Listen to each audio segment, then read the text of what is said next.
नमस्कार मित्रों, कैसे हो। अपनी बातचीत चल रही थी वर्ण विचार में, उच्चारण स्थान देख रहे थे हम। तो इसके आगे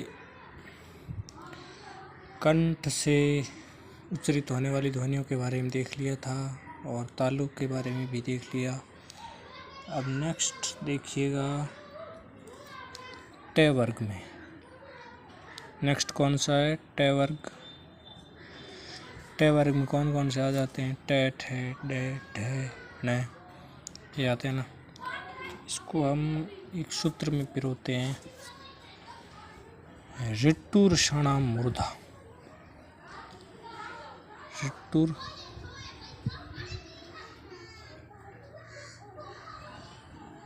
ऋटुर षणाम मूर्धा। यहाँ पे उच्चारण स्थान लिख देते हैं मूर्धा।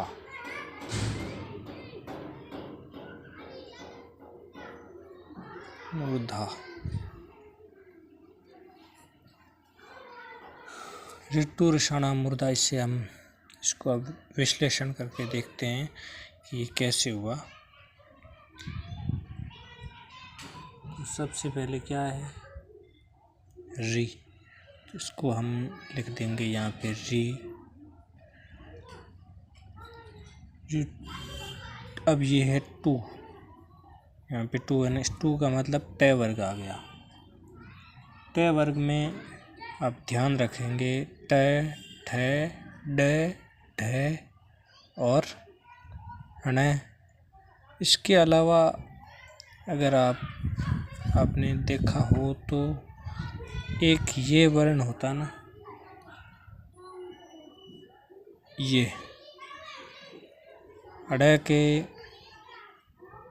ट, ठ, ड होता है। ड के ड में ये बिंदु नहीं होता है। और ट, ठ, ड, ढ, ढ में भी आप देखिएगा ये जो बिंदु होता है ना, ये भी, इसका भी उच्चारण स्थान यही है, मूर्धा। इस बात का ध्यान रखना आप। अब ऋतु हो गया र। र का उच्चारण स्थान भी क्या है? मूर्धा। इसके अलावा आगे क्या है? श। इस षटकोण वाले का भी उच्चारण स्थान मूर्धा ही होगा। इस बात का भी आपको ध्यान रखना है। तो ये अपना कितना सरल हो गया, आप सभी जानते ही हो। ऋटुर षणाम मूर्धा, सिर्फ इतना ही याद रखना है। और अब इसका जो ध्वनि का नाम हम क्या कह सकते हैं? मूर्धा है तो फिर मूर्धनी हो जाएगी। बहुत सरल है ये तो। सबसे मुख्य चीज़ क्या है इसमें? इसमें मुख्य चीज़ यही है। क्या है? ऋटुर षणाम मूर्धा।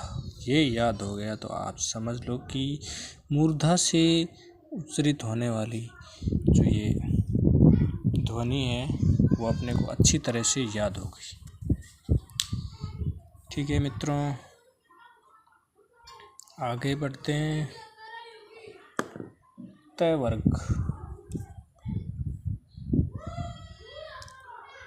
त वर्ग में देखते हैं। त वर्ग में बहुत सरल है, एकदम सरल। सिर्फ क्या याद रखना है? तुलसानाम। तुलसानाम दंता। तुलसानाम। तुलसानाम क्या है?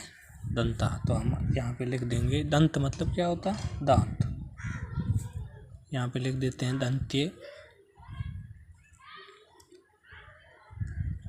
दंत्य यहाँ पे लिख दिया और यहाँ पे लिख देते हैं उच्चारण स्थान दांत। ठीक है मित्रों, ये हो गया दांत। अब इसको विश्लेषित करते हैं तुलसानाम को। इस तू का मतलब हो गया त वर्ग पूरा ही। इसमें आ जाएंगे त, थ, ब, ध और न। ठीक है। आगे क्या है, ल, तो यहाँ पे लिख दिया हमने ल। आगे क्या है, स, ये हो गया स। सिर्फ ये व्यंजन ही आते हैं इसमें, दंती व्यंजन हो गया। बहुत सरल है, इसमें कोई दिक्कत नहीं है। मैं समझता हूँ इसमें कोई दिक्कत नहीं है। आपको सिर्फ तुलसा नाम याद रखा और हो गया तय वर्ग का काम तमाम। ठीक है मित्रों, तय वर्ग हो गया, तुलसा नाम यानी तय थ द ध न, और ल का हो गया ल, और से का से, तुलसा नाम दंता।